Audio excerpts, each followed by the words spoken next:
रोम रोम भाई काम होत बा। हाँ काम होता है। अरे कौनो ध्यान बा, एक काम कैसे खान लेके आओ तो। ठीक है।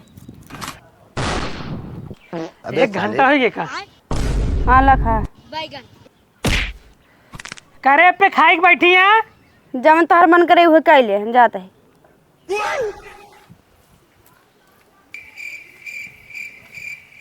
कहो छोटकाऊ, आजकल तोहका देखत ही बहुत परेशान लागत है।